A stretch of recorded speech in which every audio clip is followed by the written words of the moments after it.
Hello and welcome. Today we are taking you deep into the silent continent, indigenous civilizations, before contact. This is the story of a world that was anything but silent. Before European arrival, magnificent societies from the mound builders of Cahokia to the democratic peacekeepers of the Iroquois Confederacy thrived across the Americas, demonstrating astonishing complexity and a profound connection to the land. We will explore their advanced architecture, political systems, and sustainable ways of life. To join us on this incredible historical journey and support more videos like this, please subscribe to our channel right now and hit the notification bell now. Let the journey begin. The air above the Central Valley was thick with the scent of damp earth and wood smoke. It was a smell that spoke of life, of a city thriving not on stone and iron, but on the rich, black sediment of the Great River.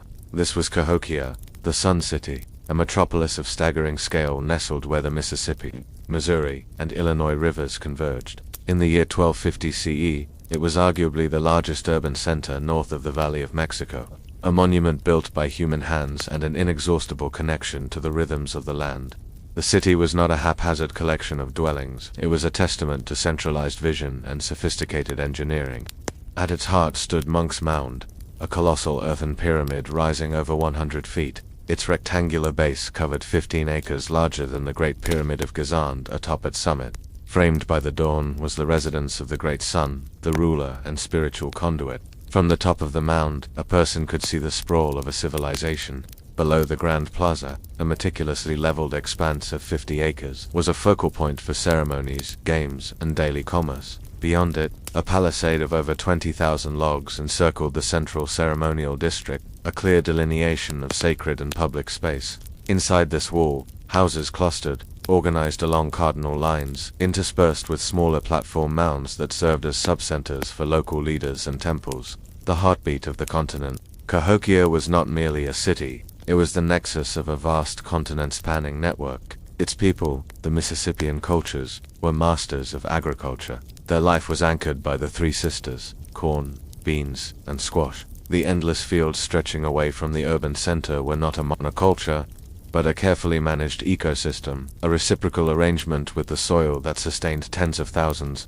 The market on the Grand Plaza buzzed with a diversity of languages and goods that attested to the city's reach. Trade goods flowed in from every direction, copper from the shores of Lake Superior, beaten into ceremonial plates and exquisite ornaments, mica and galena from the Appalachian Mountains, shimmering minerals used for religious adornment and body paint, marine shells from the Gulf of Mexico, carved into complex gorgets depicting falcon dances and cosmological symbols, obsidian from the Rocky Mountains, prized for its sharp edges. This trade was facilitated not by roads or wheeled carts, but by the natural arterial network of the rivers and the tireless energy of humans moving by foot and by dugout canoe. The Cahokians were navigators and diplomats, ensuring the flow of materials, ideas, and spiritual practices across thousands of miles. Their political structure was a complex chiefdom, a tiered society where religious authority and economic power were seamlessly interwoven, demonstrating a capacity for large-scale, coordinated effort that rivaled any European contemporary. The Skywatchers and the Woodhenge, their connection to the environment was not simply practical, it was astronomical. A short walk west of Monks Mound stood the Woodhenge, a circular arrangement of massive cedar posts. These were not random markers. Aligned with precision, certain posts marked the rising point of the sun on the solstices and the equinoxes. Let us imagine Kawa, a young novice astronomer, standing within the circle on the cusp of the winter solstice. Kawa felt the cold radiating from the massive logs. He had memorized the positions, the shadow of post 18 aligning perfectly with the axis of post 55, a silent equation worked out over generations. For Kawa, the Woodhenge was a sacred clock, an earthly reflection of the cosmic order.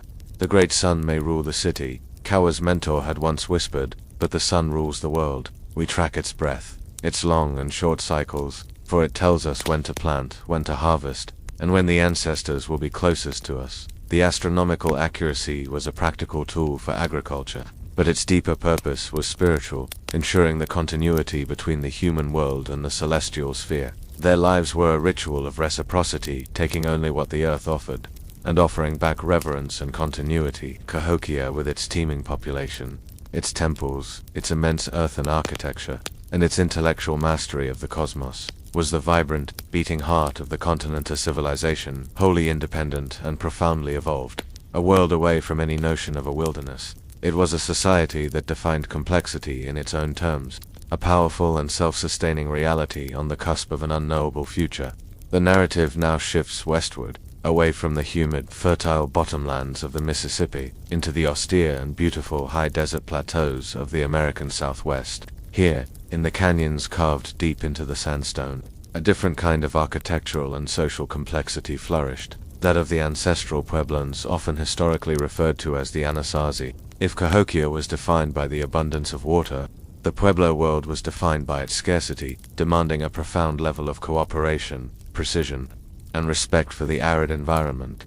The zenith of Chaco Canyon 1050 CE, the heart of this civilization was Chaco Canyon, in the arid corner of modern-day New Mexico. By the mid-11th century, Chaco was the center of a vast regional system, a spiritual and architectural pilgrimage site that challenged the notion that sophisticated society required endless rainfall. Imagine the dawn breaking over the canyon walls, illuminating the massive geometrically perfect stone structures known as great houses. These were not simple villages. They were monumental, multi-story complexes built with meticulous masonry stones shaped and fitted with an astonishing uniformity. The largest and most impressive was Pueblo Benito. Envision its 4 to 5 stories, containing over 600 rooms, arranged in a massive D shape, enclosing two immense, circular subterranean chambers. The masonry itself was a feat of engineering. The walls were not haphazard piles of rock, but 3 distinct layers. A core of rubble sandwiched between an inner and outer veneer of carefully shaped sandstone blocks. The sheer volume of labor required to quarry, transport, and assemble the tens of thousands of stones and millions of pieces of mortar suggests a highly organized, coordinated society capable of supporting specialized labor over many generations. The wisdom of the kiva and the sky, the true soul of the ancestral Puebloan world, resided in the kiva. These were not merely meeting halls, but sacred ceremonial spaces, reflecting the people's origin stories, the emergence from the earth and their deep spiritual connection to the cosmos. The great kivas, like those in Pueblo Benito, served as vital community centers, where religious leaders oversaw rituals related to the seasonal cycles, prayer for rain, and spiritual instruction. At the center of the floor of every kiva was the sipapu, a small hole symbolizing the place through which the first humans emerged from the lower worlds, linking the present community directly to their ancestors and the mythical past. The Chacons were brilliant astronomers, rivaling the accuracy of the Cahokian woodhenge with methods suited to their desert environment. Their alignment of the great houses, which often tracked the solstices and equinoxes, suggests a sophisticated calendar system built into the permanent architecture of the landscape.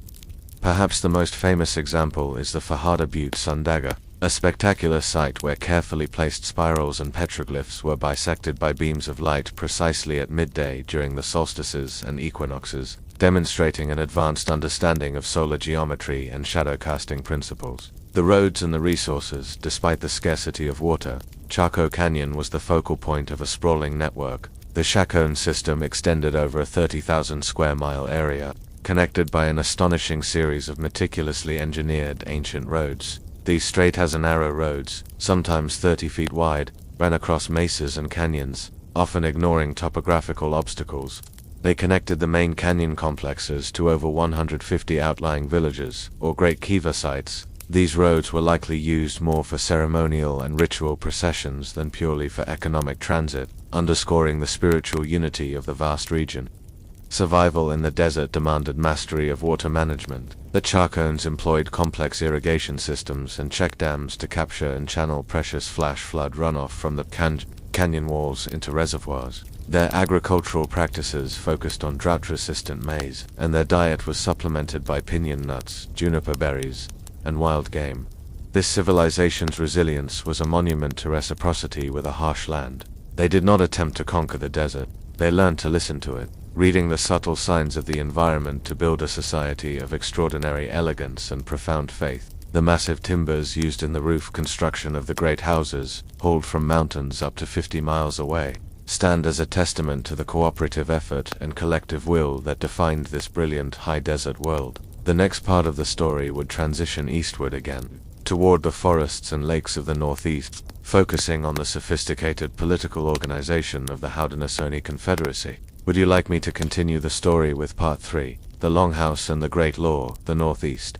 The focus now shifts thousands of miles east and north, away from the arid complexity of the canyons and the massive urbanism of the river valleys, to the dense, temperate forests and freshwater abundance surrounding the Great Lakes. A different kind of architectural and social mastery emerged. The mastery of political unity and sustainable governance achieved by the Haudenosaunee, the people of the Longhouse, often referred to by the French term, the Iroquois Confederacy. The foundations of the Longhouse in the period preceding European contact. The Haudenosaunee occupied a central and powerful position across much of what is now upstate New York and surrounding regions. Their identity was rooted in their most enduring structure, the Longhouse Ganosa. The Longhouse was more than a dwelling. It was the physical and symbolic representation of their society. Built from cedar and elm bark, these structures could stretch up to 200 feet in length, housing multiple related families, sometimes dozens of individuals who shared central hearths along a common aisle. It was the architectural embodiment of a matrilineal society, where lineage and property were traced through the mother. The clan mothers held immense spiritual and political authority, controlling the Longhouse, assigning agricultural fields, and critically, selecting the male chief sachems who would represent the clan. Their life was anchored by a profound spiritual and ecological understanding. They viewed the forests and the fertile soil, where they cultivated the three sisters, corn, beans, and squash and tobacco, not as resources to be exploited, but as gifts sustained by the cycles of the Creator. Their annual Thanksgiving address offered gratitude for every element of the natural world, reinforcing their deep-seated concept of reciprocity with the environment.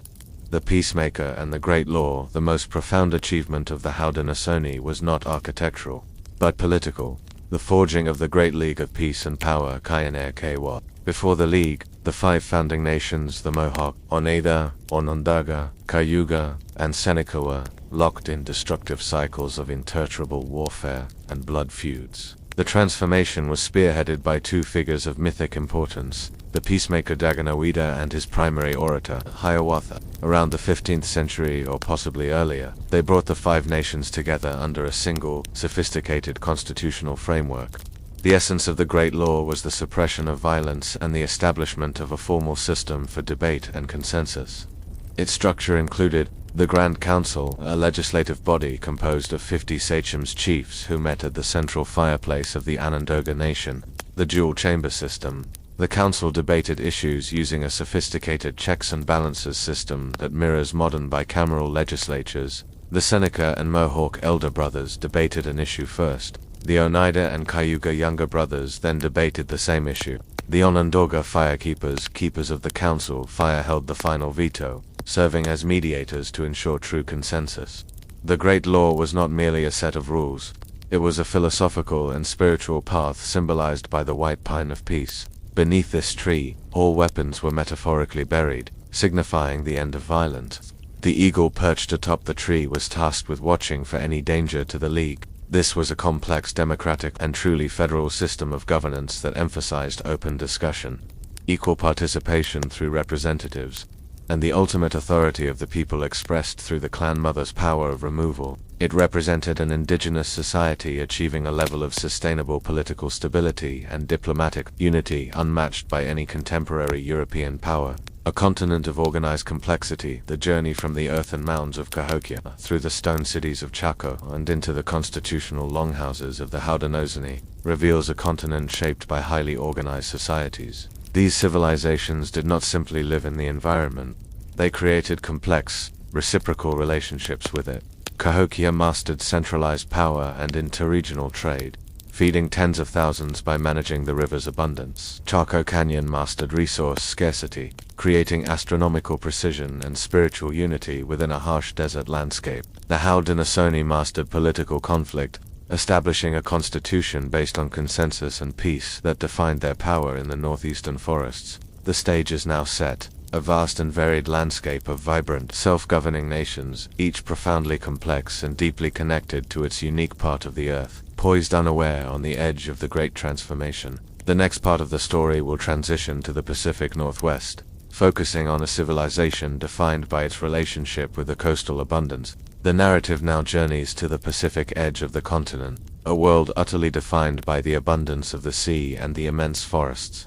This is the home of the civilizations of the northwest coast, including the Haida Tlingit, Kwakwaka, Wakw, and Nuchanoth Nutska, who built a thriving, complex society based not on agriculture, but on the efficient exploitation of marine resources. The contrast with the arid canyons and the agrarian river valleys is stark. Here, sustenance was not coaxed from the soil but gathered from the teeming ocean and the colossal coastal rainforests. The abundance of the coast. Unlike most other global civilizations, the Northwest Coast societies did not need to dedicate major resources to crop cultivation. The ocean served as their perpetual garden, yielding food with astonishing predictability and quantity. The central pillar of their existence was the Pacific salmon. Every year, millions of salmon returned to the rivers to spawn, an annual bounty that, when properly preserved, smoked, and dried, could feed entire villages through the long winter. This reliable surplus freed up vast amounts of human effort, allowing for the development of art, ritual, and a highly stratified social structure. Their mastery extended to other marine life, hunting for whales, particularly by the Nuchanoth, harvesting massive beds of shellfish, and fishing for halibut and cod, using ingenious wooden hooks and weighted lines. Their diet was complemented by the forest's yield, berries, roots, and the inner bark of the western hemlock. The mastery of the cedar. The other defining resource of this region was the western red cedar. This tree was the foundation of Northwest Coast technology and art, a material so central to their lives that it was referred to with profound reverence. The sheer size and workability of the cedar allowed these cultures to develop a unique architectural and naval tradition. Dwellings, big houses. Villages consisted of massive communal plank houses, constructed from split cedar planks, sometimes reaching 60 feet long and housing several extended families. These were substantial, permanent structures, reflecting the stability and wealth of the community. The societal complexity of the Northwest Coast was expressed not through conquest or massive urban centers, but through a unique economic and political institution known as the potlatch. The potlatch was a ceremonial feast and gift-giving festival that served as the primary mechanism for distributing wealth and validating social status. A chief or high-ranking individual would host a potlatch to commemorate a major life event, a naming ceremony, a marriage, or the raising of a new totem pole. The goal of the host was not to hoard wealth, but to ostentatiously give it away. The more valuable the goods given, cedar blankets, canoes, copper shields, food stores, the higher the host's rank and prestige became. Refusing to accept gifts or failing to reciprocate at a later date meant a loss of social standing. Note, this system ensured that wealth continually flowed through the community, preventing stagnation and maintaining a complex, highly stratified social order based on inherited rank and the public validation of generosity. This demonstrates an indigenous economic system that utilized massive surplus not for accumulation, but for social competition and redistribution, a concept far removed from the individualistic wealth accumulation of the nascent European capitalist societies. The cultures of the Northwest Coast were a testament to the fact that sophisticated civilization could flourish entirely outside the agricultural paradigm, demonstrating a mastery of their unique abundant environment and developing a social economy based on prestige and the ceremonial exchange of magnificent art and craft. The final part of the story will synthesize the diversity of these four major areas: Cahokia, Chaco, the Haudenosaunee, and the Northwest Coast, to provide a comprehensive concluding vision just before the moment of contact. Would you like to proceed with Part 5,